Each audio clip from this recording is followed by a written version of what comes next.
Sanibona bafethu, ngifuna ukukhuluma ngama-signings e-Pirates and just ukwenza ama-reviews ukuthi mhlampe what can we expect kwi-second half yesizini. Umselame kuya ngathi usejoinile. I-signing yakhe yangijabulisa because I was worried, especially on the left. We only had Umoremi. Sometimes Urele is used as number 10 manje, and on the right we had Apolis. So kuma wings bengikhathazekile because iPirates relies kuma wings ukuwina amagame amaningi. Mawubheka uMfukeng, mawubheka uMoremi, mawubheka uApolis, I think ibona amakore kakhulu kwi-first half of i-season. So this boy, and ngimbonile na kwi-AFCON uyingwenya, I think iPirates uzofika fit kahle. Ucoach umjwayele and kukhona ngisho i-combination la team abafowethu Mpho Thabathane uneminyaka e-23 is a perfect left back. Angakwazi ukudlala i-back 3, angakwazi ukuconvert abe i-center back. Futhi like more like uSiyema, he is a comfortable quality center back. Ibafana ezone ungithola ungiphalelile mangabe ithuba ezolithola kwi-World Cup uyakhona, because bafana ini challenge kuma center back, especially lo mjelo une height unayo yonke into. So now what bengine concern ngoHotho since kuyena kuphela and kukhona undaba walimala and angimboni ethumbeni futhi ejima ne team. So it's a good signing this one, because bafowethu we cannot okay, because we love undaba noma we love Hotho. This is our time to win the league. Umdlali mangabe limele, replace him fast ukuze siqhubeke phambili. Remember ukuthi last season we had Ushandu coming as a winger. So kwakushubile. Now i-second half yesizini izodetermine kakhulu cash. I know ukuthi uNdulu usalimele and usakuyinduku, so I think u-out for isizini yonke ngingaziye phela angena udokotela. Ucash uzosilekelela. Why? We need umuntu onjenganaye lapha ucover i-distance nokuleader ne-stability, so that abadlali abanjengano Dlamini, abadlali abanjengano Mbule, they'll shine. So I think siyamdinga kakhulu.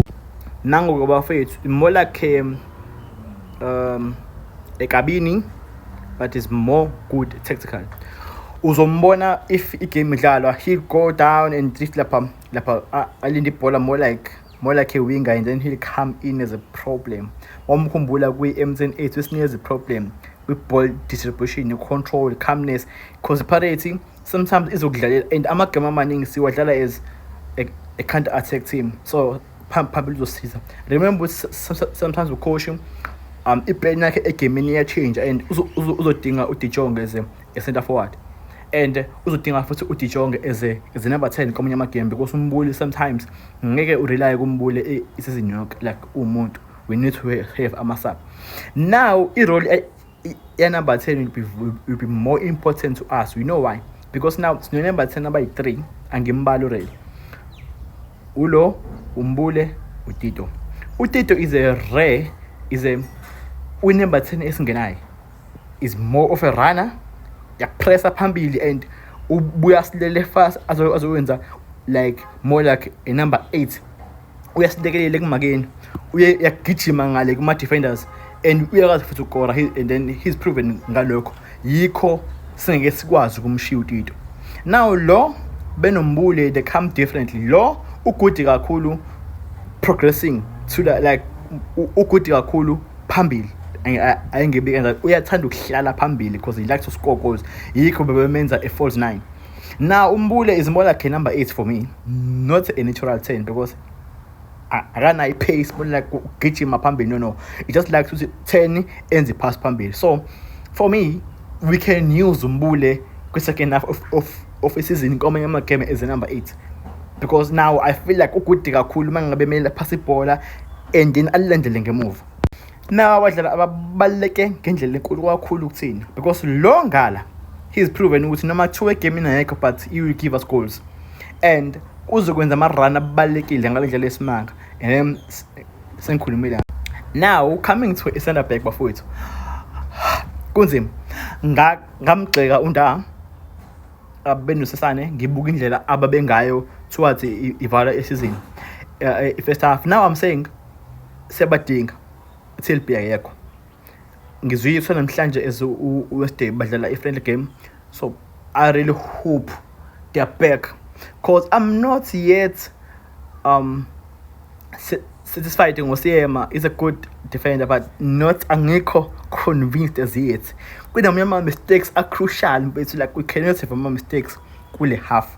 So siyabadinga laba bebuyile back to fitness. Isibelebele sibuyile Jimmy bafowethu. I'm so happy. We have a right back, we have a right forward back, and we could have a left forward foot back because udlalile iKosafa as a left forward. So I'm really happy. Now bafowethu bambiza Iniesta mangaphazama Rasibocha, a proper number 8. I really hope it's right, because for me it's like engena shot like ubekhombisa ukuthi limhla is coming. Yabo uyena benoselebe lapha they are coming. There's a very role coaching engizimela ayigade a number 8 role. It's so important what are we doing ngayo, because now sinabo Mbatha and uDlamini, we cannot have uDlamini kuma stands. A deciding factor, I don't think Mbuthuma is our red striker ukusinisa i-league since striker is proven before. Mbuthuma will make a history for himself at Paris, I believe so, but kancane I believe coach siyamdinga. Ngumbona Jimmy give me hope siyamdinga. So after my signings wafethu ngiwabonile wonke, and I believe it's him ready. Let's go to them.